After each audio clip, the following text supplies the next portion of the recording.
Willkommen in einem another's video. Welcome to yet another exciting video, in this case part 58 of my game system design series. In this case I'll be investigating ancient figure gaming rules. This is my first attempt at providing an overview of ancients or the ancient rules available both in the past and currently. The primary objective I've had in this video is to study game systems and how they've developed over time. I know most viewers will be more interested in getting a list of ancient rules that they can consider to use, which is why the focus on game systems will be comparatively minor. In my other rules breakdown videos, I normally break the videos or the rules down by scale. However, for ancients that is rather difficult.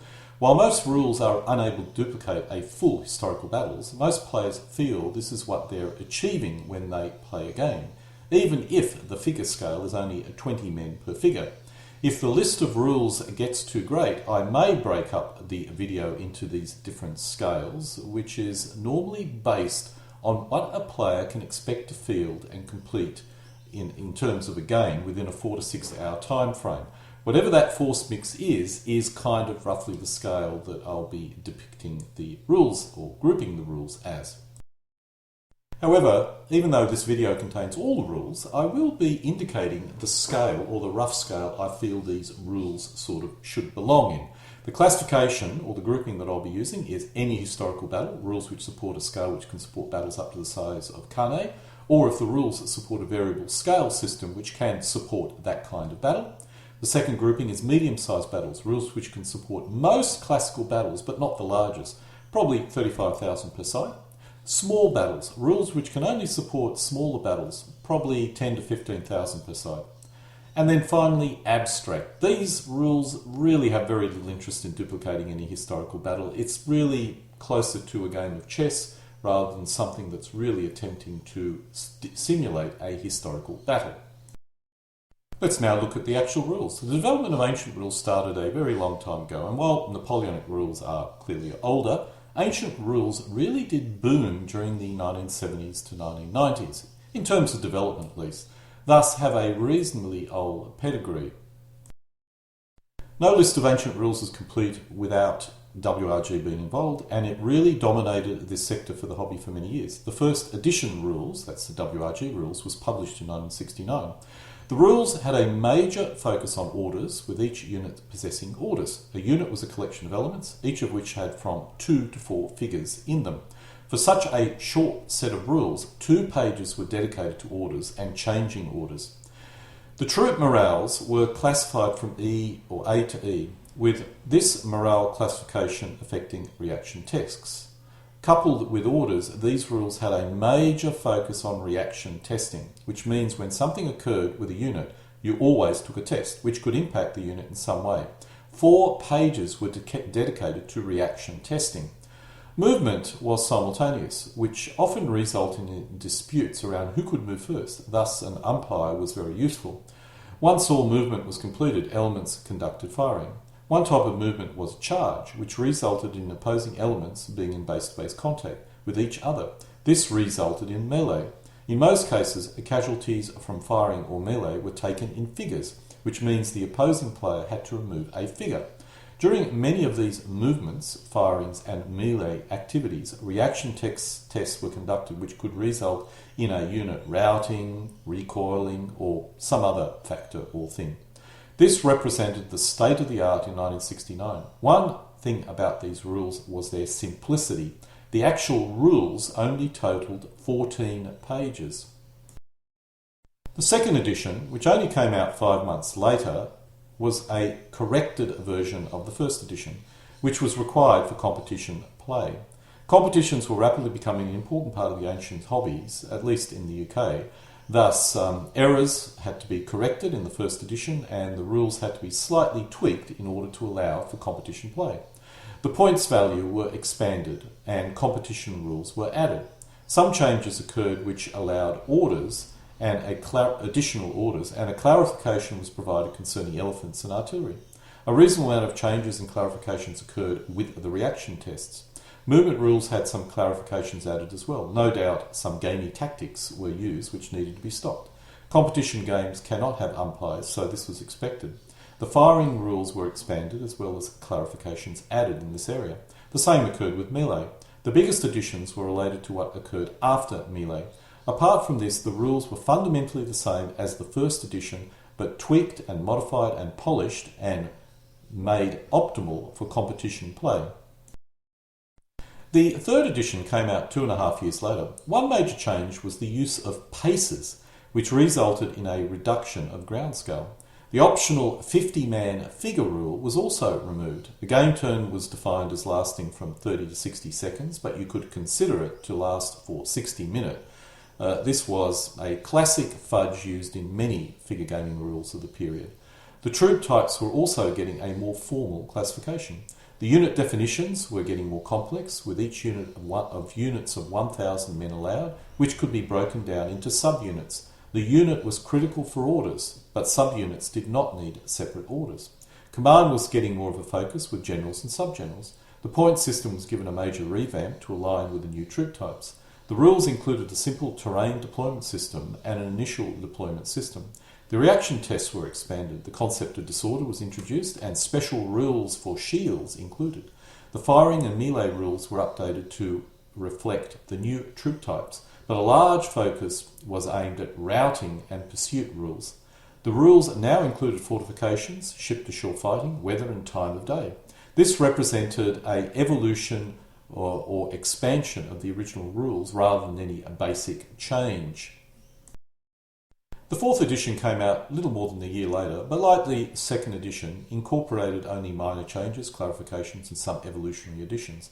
I'll not list all the changes, but minor changes occurred throughout the rules.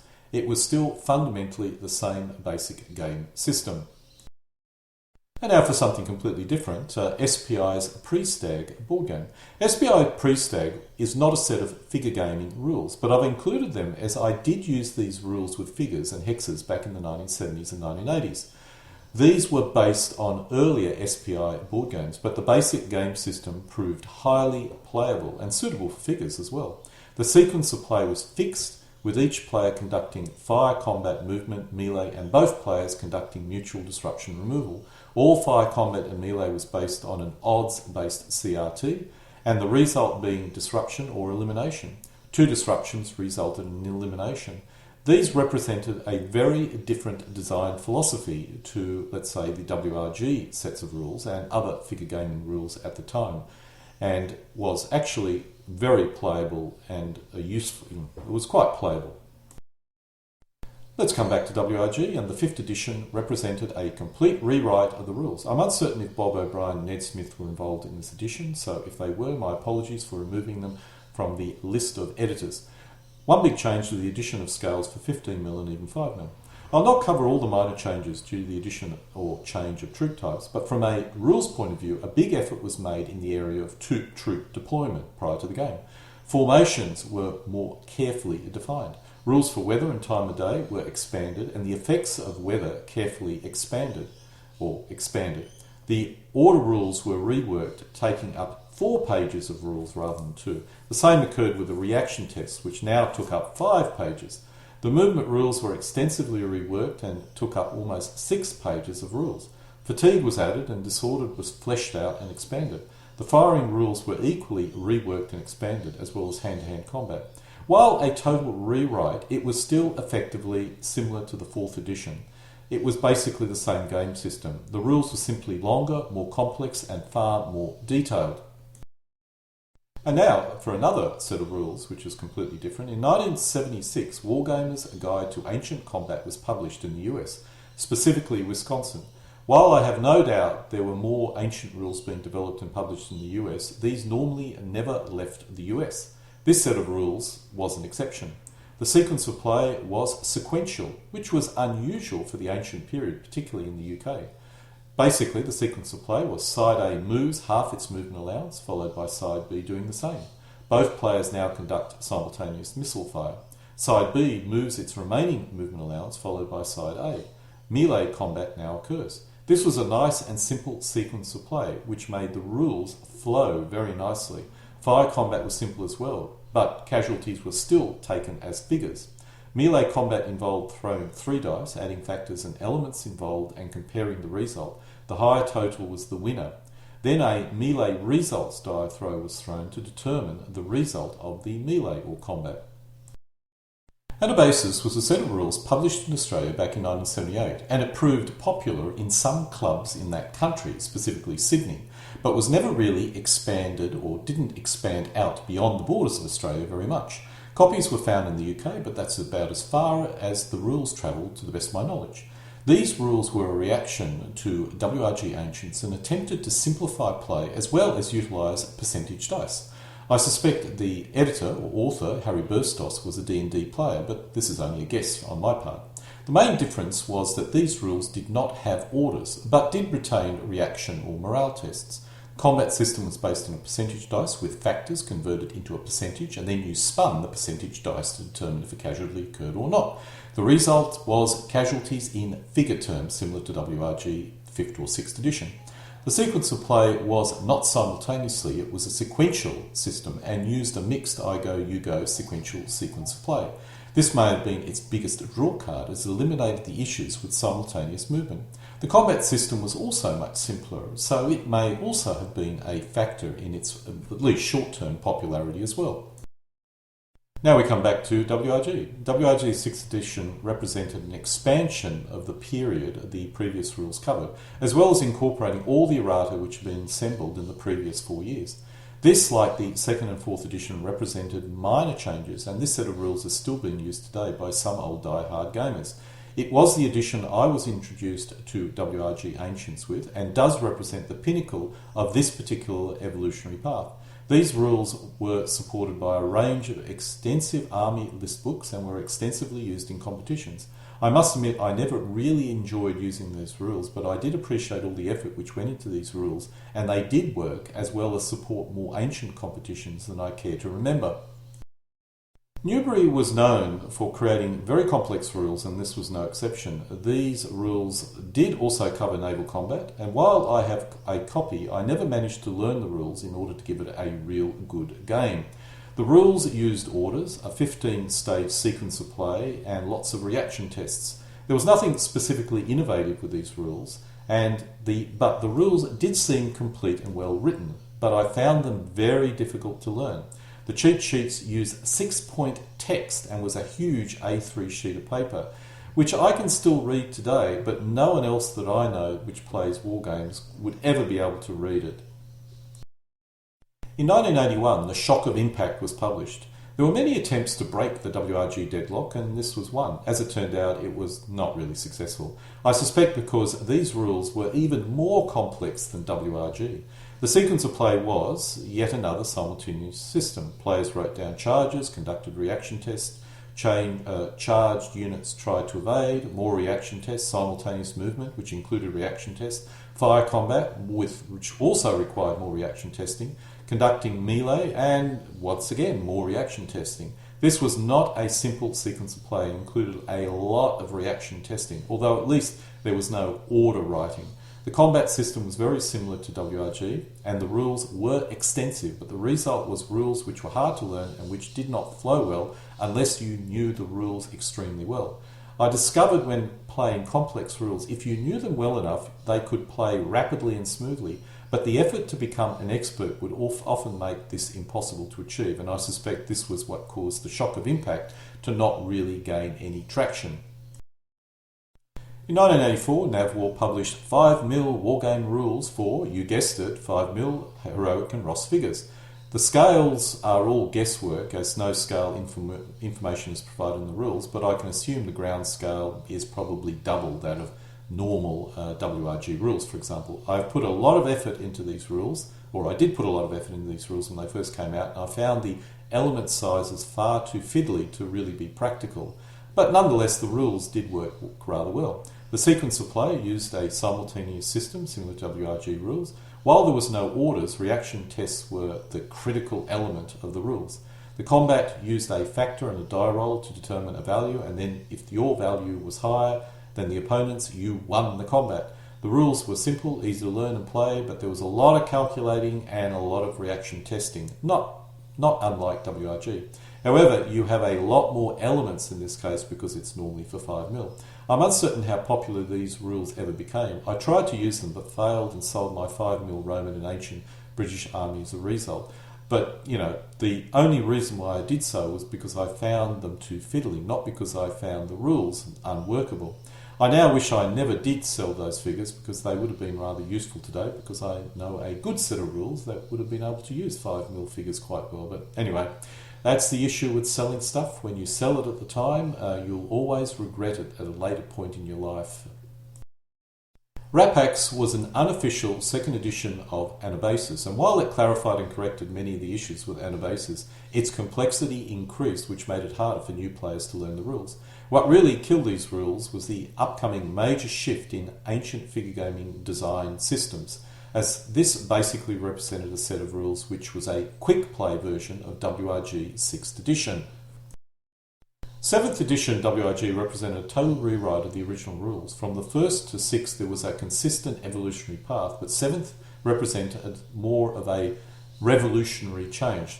Not a massive revolution. In some ways there are many elements of 6th edition in these rules, but this really was a bridging set of rules between the DB style of rules, which are common today, and the old WRG 1st to 6th edition. The biggest change for these rules is the scales. Players could now command armies of up to 20,000 men per side with ease. To accommodate this, the ground scale changed and the time scale was set to a more reasonable 15 minutes per game turn. This resulted in smaller units and no subunits, but now we have commands which are controlled by subgenerals. The terrain deployment system was significantly expanded and many other pre-game rules modified. One major game mechanic change was the formalisation of the sequence of play. The phases remained simultaneous but was now broken up into more specific phases, making it a little bit easier to use, or at least encouraging a better flow. Not perfect, but it was certainly moving in the correct direction. The changes ran throughout all the rules, but the basic game system pretty much remained the same as the old WRG 6th edition. In 1990, DBA version 1 was released and it proved highly popular. This was, in many ways, one of the most revolutionary ancient figure gaming rules that were ever published. These rules were designed to allow players to complete a game within a 1 to 2 hour period on a small playing area. These rules were abstract and focused on play rather than history, but as such, their quick play nature proved highly popular. Each player had 12 elements and manoeuvred these elements almost like a game of chess. The sequence of play was movement, fire and melee. Orders were replaced by the concept of dicing for command points, each of which allowed a player to move an element or elements. Movement, firing and melee combat was simplified and reaction tests removed to be replaced with a much more nuanced combat result system. Both sides conducted combat against the other, and the ratio between these two combats provided a nuanced result, which was also influenced by the element type. This, more than anything, was what made DBA popular: the elimination of orders, reaction tests and individual figure removal. The original rules consisted of 3 pages, believe it or not. In 1993, DBM was published, and this represented a true revolution in mainstream figure gaming rules from WRG. DBA, although incredibly revolutionary right across the board, I mean, you really need to look at 6th and 7th edition WRG and compare it with the DBA to really understand the significant revolutionary change of those rules. That was now being brought into mainstream gaming. That is, the people that wanted far larger forces and more detailed historical. These rules are clearly a development of the DBA rules, but designed to provide the same level of detail and complexity of WRG 7th edition. It used a PIP system, command control system, and its combat system was similar to DBA. Orders and reaction tests were done away with, and casualties were not taken in single figures anymore. The sequence of play is a pure I go, you go sequential system, with only combat being simultaneous, as this was required to obtain a final result in any of the combats. The troop types and classifications were totally revamped and updated, and a full set of new army list books were published to support these rules.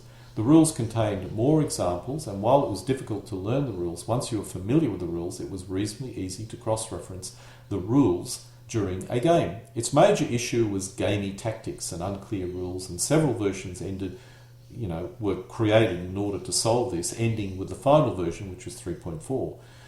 I like these rules, but I have to admit they were not simple or easy rules to play. Unless you constantly play these rules, you will always forget important rules, and it's rather difficult to teach new players. At least I discovered it was difficult. In 1997, DBM version 2 was published. I lack a copy, but my understanding was not a major change, but represented another evolutionary change. Version 1 went through a number of reprints, at least a total of 3, so this version represented all the changes consolidated into a coherent and revamped form. As far as I can work out, there was no game system changes for this version. This is another set of rules from Philip Sabin called Legion, originally published in 1997, and with the new version, as you can see here, published in 2021. In this case, Legion 2, or called Legion 2. This is a board game, but as with Lost Battles, often played with figures on a playing area with a hex grid. This is more advanced and detailed than Lost Battle, and as it's on a hex grid, offers more manoeuvring opportunity for each player. If players like this style of game, or they're okay with having hexes on a playing area, these rules actually look very good and interesting. In 2000, version 3 was published, followed by version 3.1, which was simply an errata sheet to the best of my knowledge. And then a full reprint called version 3.2 occurred in April 2011. Version 3 represents another rewrite of the rules. However, as far as I can work out, the game mechanics remain much the same. Some of the changes were clarifications concerning knights, specifically exception knights, cavalry, blades, specifically exception blades, and a host of minor errata. For example, the version 3.2 amendment sheet was 14 pages in length. There were 2 more sets of amendments after version 3.2 came out in 2011. One was titled version 3.3 and the other 3.4. 3.4 was published in 2020, so it's rather recent, indicating a very active user base right up to the modern times. Version 3.3 was published in 2018. Swinging back to DBA, version 2 of DBA was published in 2001, and it represented an opportunity to add errata and clarifications as well as provide army lists. Examples were also included, which proved very useful. Let's now go to a different game system, PHALANX. PHALANX was published in 2001. PHALANX is a free set of rules which allows you to, in theory, reproduce historical battles. In the figure gaming world, that is rather unusual and represents a new design focus. The army is divided into wings, normally 3 or 4, each of which needs to be activated to move and engage in combat. Command points come from generals, and if not activated, a wing can still conduct some action based on a random die roll. Shooting is conducted against enemy forces which move into combat with friendly forces. Shooting can cause the enemy to halt, be repulsed or broken. For melee combat, that occurs between units or vignettes. There's some unusual terminology in these rules which makes me believe that this was originally from Europe somewhere and converted to English. Anyway, combat occurs between full units, which include their commander and their troop types, as well as the troops they are facing. Apply any additional modifiers and compare the opposing combat factors. Now throw a d6, cross-reference the difference, and the result can be stand, break, or repulse. This is very much an attempt to allow players to reproduce historical conflicts, and as such has a high degree of abstraction in order to allow this. The rules are supported by a separate army list, which is actually quite reasonable, and the whole package is very professional and usable and complete, and also free and downloadable. Philip Sabin's Lost Battle is another attempt at allowing players to fight an entire battle. It's originally packaged as a board game, actually a novel if you want to be completely accurate, but in a game form it originally came out as a board game. But players will often use a traditional figure gaming playing area and figures in order to play a game. This game is played on a grid 5 wide and 4 deep, total of 20 squares. Players normally use 30cm tiles if using figures, and units of varying sizes to represent the 3 basic troop types, veteran, trained and levy troops, and of course this is also broken up by foot, light, etc. This is a highly regulated game system using historical scenarios. Movement is highly restrictive and the combat system is based on units attempting to move in squares occupied by an enemy force. It uses a D6 and is very command control focused, with the commanders having a massive impact on any kind of gameplay. These are great rules, but are focused more for the historian than a pure gamer. Saying that, the play is a lot of fun and reasonably quick. I normally complete a historical battle in 4 hours with a clear result. In 2004, version 2.2 of DBA was published. This incorporated the version 2.1 errata sheet, which was never a separate set of rules, only a sheet, and additional errata clarifications were added, but was otherwise unchanged. These changes were reasonably significant, but the basic game system remained intact. In March 2007, DBMM, that's 2 M's, version 1 was published. I'll not go into the politics behind why this set of rules was published and, not, let's say, a DBM, that is with 1 M, version 4 published instead. I'll let other people, sort of research that as they wish. I don't really care very much. But this is the reality of the situation we live in now. The notes of the rules, that's the notes, state DBMM was a drastic change. New game elements were added, such as stratagems, but the difference between DBMM and DBM were really not that obvious. They were quite subtle. Now, I have to agree they were significant, but I really do see DBMM as a natural progression from DBM with 1 M. Rather than a drastic change. But nonetheless, the changes that were involved did have some interesting subtle changes. DBM had the same sort of outcome table in combat as DBA. When a unit wins, depending on the matchup and margin of victory, the unit may be pushed back or destroyed. DBMM takes this a step further by adding outcomes based on whose turn it is. Doesn't sound like a big change, but when you actually play a game over a period of time, it does give you a very different feel. An example, a unit attacking, fighting in the owning player's turn, might be able to destroy the defender on a simple victory, depending on a matchup, unit grade and other factors. The same unit that is defending, that is the other player in the other player's move, might only be able to push back the attacking unit. I was a DBM player and was not too keen about DBMM, 2 M's, when it first came out. But I must admit it's the more popular set of rules, and I now consider it as a good set of rules, if not better than my previously beloved DBM, that's with 1 M. However, both rules have the same issue, complexity. In 2008, Field of Glory was published. I suspect this was done as a result of the issues which occurred between when DBMM, that's 2 M, version 1 was published in 2007, and an attempt to wrestle the mantle of ancient rules from WRG. As the WRG community was now split between DBM and DBMM, and those who still liked 6th and 7th edition, it was a good try and a good strategy. The issue was that in the end it failed, although it did get some initial traction. I'm uncertain why it failed in the long term, but I suspect part of it was the rules were considered as not very much fun to play.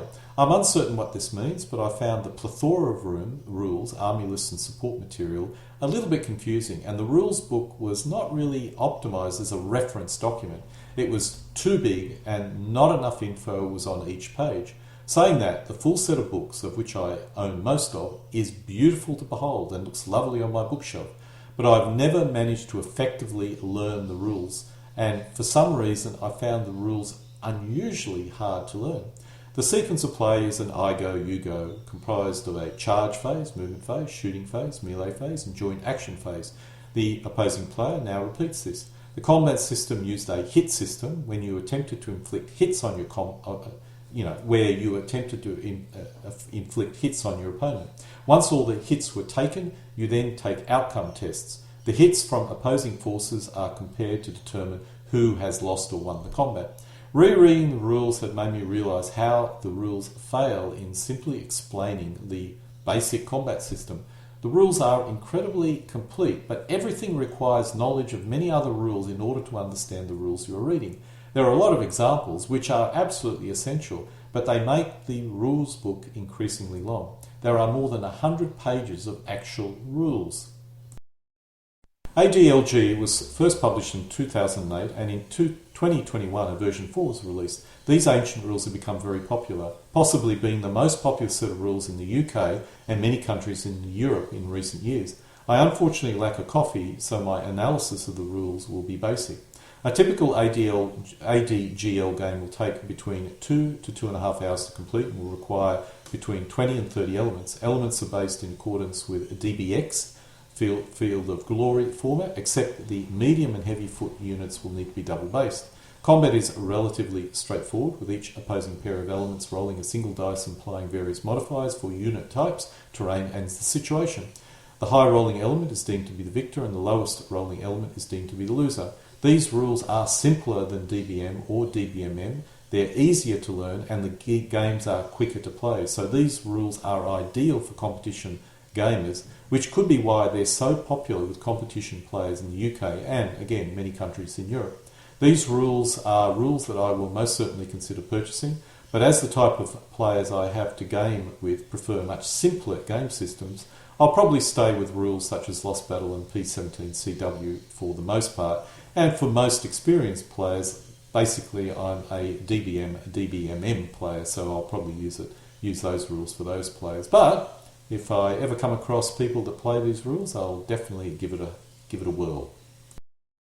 In 2010, version 2 of DBMM, that's 2 M's, was published, followed by version 2.1 in 2016. These changes included a Edge of the World section, the baggage effects section was moved, there were additional army lists at the end of the book, as well as incorporating all the version 1 errata. Version 2.1 is the latest update to the DBMM rules as on the date of this video. It features several rules refinements and now covers the period 3000 BC to 1525 AD. Included in this edition for the first time is a selection of army lists to help new players get started quickly, which I consider is a very good idea. Version 2 did not change very much. It really did look like an evolutionary change from version 1, but in order to play, obviously you need to get the latest version. Version 2.1 had even less changes, so sometimes I wonder if these versions are all part of generating revenue. Coupled with version 2.0 was a revamped set of army list books, which may have been the main reason this version of DBMM came out. The army lists are excellent publications, and even if you do not use DBMM, are well worth buying for other rules. In 2014, DBA version 3 was published, and while the game system remained basically the same, there were a number of changes and enhancements in terms of troop types. I actually suspect DBMM 2 and 2.1 and DBA 3 were all part of an attempt to clean up the whole troop type situation or classification and revamp all the army lists. Some of the specific changes were: the new lining up in combat rules makes it harder to avoid combat by geometrical ploys. Spear versus blade is less of a foregone conclusion. Knights actually have some reason to attack bow and pike, making medieval battles more historical. Elephants push into enemy formations rather than evaporating what's in front of them. Camels no longer slaughter cavalry and light horse. Generally, players feel DBA 3 was a significant improvement over DBA 2 or 2.2 and has superior game flow, even if it's somewhat more complex. One really good thing about the rules is the full army lists are incorporated into the rules, which make this into a beautiful package solution for anyone. In 2014, To the Strongest was published. Like Lost Battles, this game is played on a grid of square, but unlike Lost Battles, it does not use dice. Instead, it uses playing cards. As with Lost Battles or other grid-based World War II rules, it's possible to make the grids almost invisible, which removes their biggest negative. I really do dislike seeing squares in the playing area. The card-based system is the more unusual aspect of the game system, as it uses standard playing cards. The combat system uses a simple mechanic. Basically, the attacking player draws a card to try and score hits on the opponent. Normally a 6-pip card is required, and if a hit is scored, the defending player attempts to save by drawing a card that has an equal to or higher than its saving factor. Several modifying factors do apply when you do this. If it survives the attack, it may then battle back, and the combat proceeds. If it fails, it will either become disordered or lost, depending on the unit type and its overall situation. Basically, whether it's already disordered or not. So there are no wounds per se set in the game, although markers will be needed to indicate disorder. This is an interesting game system. I would have preferred, custom-made cards, but playing cards seem to work. I feel these rules fall in the DBA zone of gaming, abstract, short, fun games. I suspect this reprint may have come out to take advantage of the upgrade to DBA3. The issue with forcing players to buy new rules is that they may not buy your rules, and it looks like in this case it's worked because I've seen a little bit of an enthusiastic community build around these set of rules. Triumph is a miniatures wargame covering the ancient and medieval period up to AD 1500. These rules are aimed at the quick play gamers and could be compared with DBA, although you typically field a lot more elements than DBA, at least according to the army list. A typical force mix is 24 points, which could allow you to field up to a maximum of 29 elements, but probably closer to 20 elements. The rules do support larger conflicts, but I'm uncertain how this is done.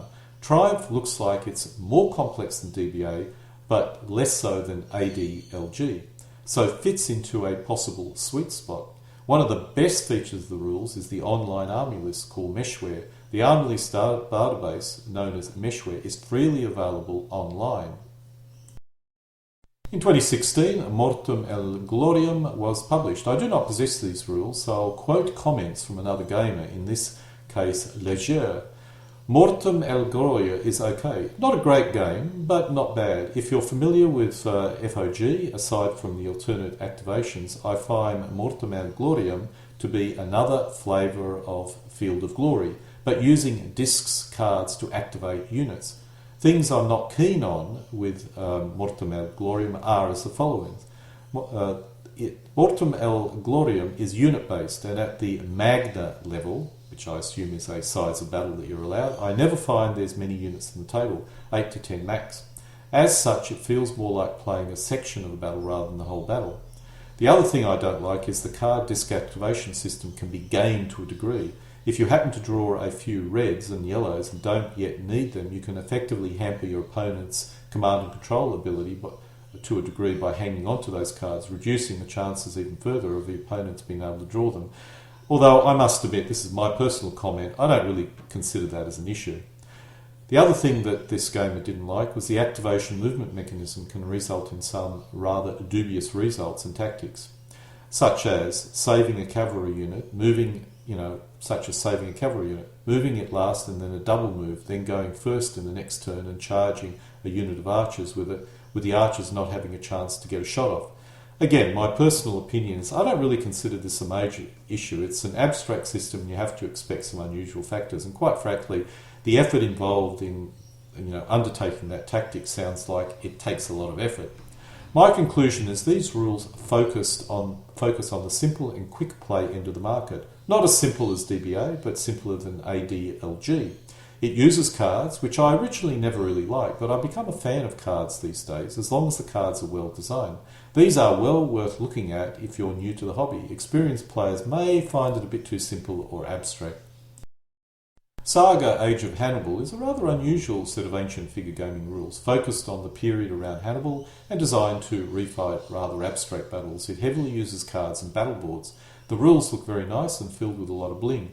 While I have the rules, I've not studied them in any great detail, and it looks like it's a set of rules really designed for a very few number of 28 figures per side and represents a highly abstract experience.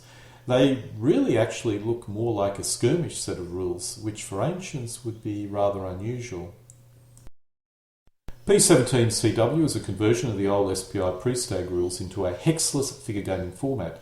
Version 2.1 specifically uses the DBMM troop types and army lists, specifically 200-point armies for games which last between 2 to 4 hours.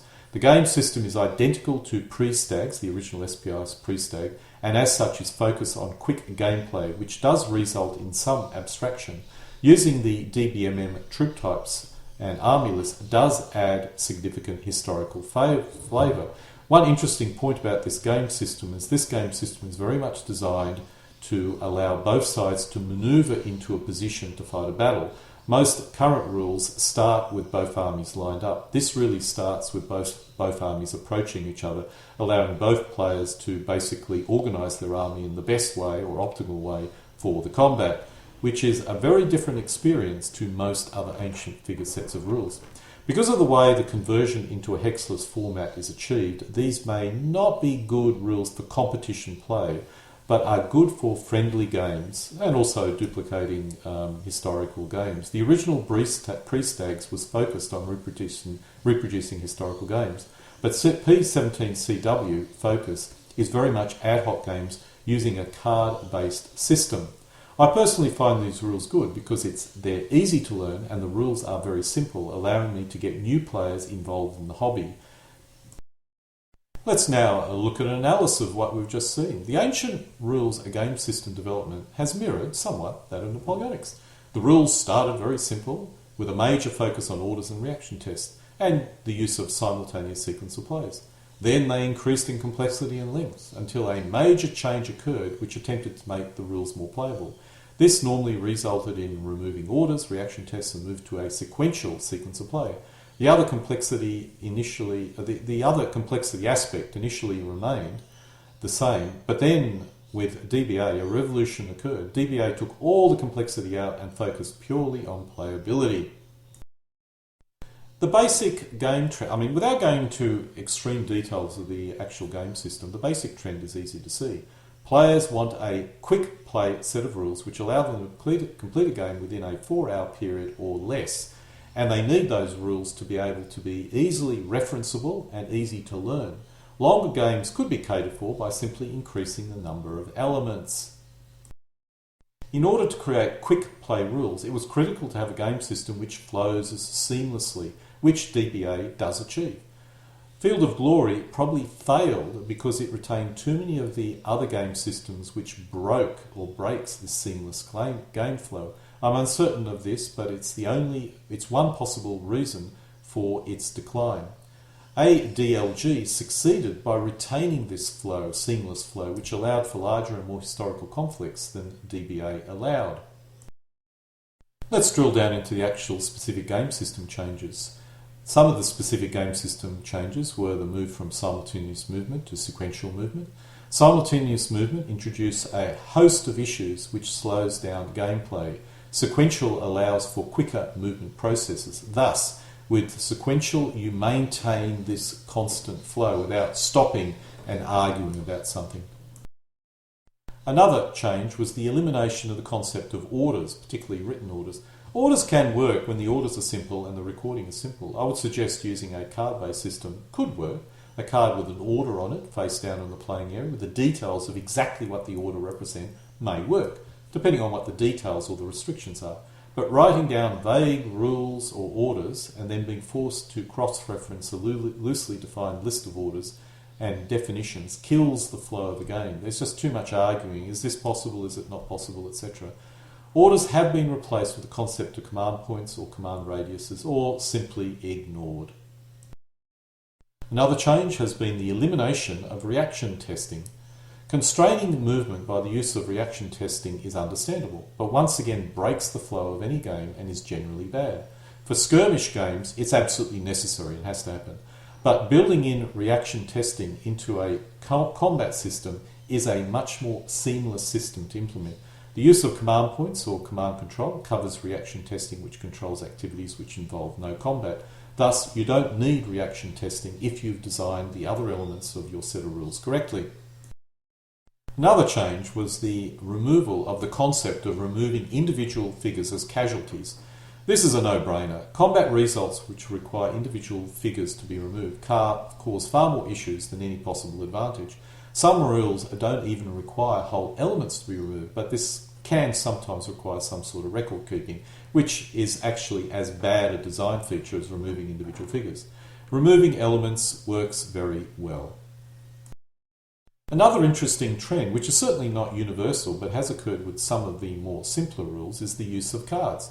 While this trend is restricted to only a few set of recent rules, there seems to be a move towards using cards to assist with game flow. The best use of cards is when the rule associated with the card is printed on the card. Thus, when you select a card, there's no need to reference a set of rules. Every time you have to reference a set of rules, you break game flow, and that's a bad thing. One set of rules which do uses standard sets of cards for combat, which is an interesting idea, but if custom cards were bundled in with the rules, each card could contain the specific rules associated with the combat result and actually improve the game at all. However, it works reasonably well with player cards because the game system is quite simple. The same could apply with orders, so a player could select an attack card with all the rules associated with that order, which could then be placed face down and required to be flipped. That could work. There are many examples where cards could add both flavour to the rules as well as assisting in game play.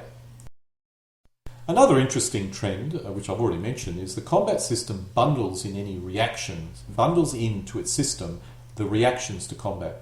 The more modern combat systems bundle in the full result of the combat. Most modern rules use a system where there is a combat process which results in hits or points or something of that nature, and then you compare the hits, you get some kind of result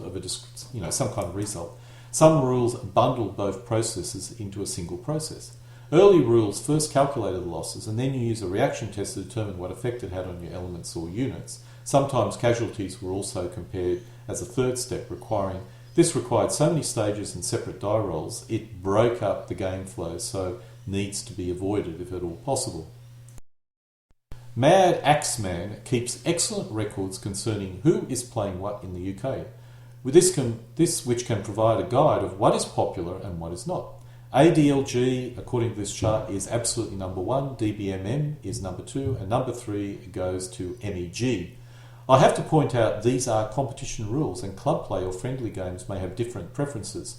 But it's not possible to measure this, and as the old saying goes, if you can't measure it, you can't manage it. To understand what the trends have been since, let's say, 2015, I'll use this quote from the excellent Mad Axeman blog.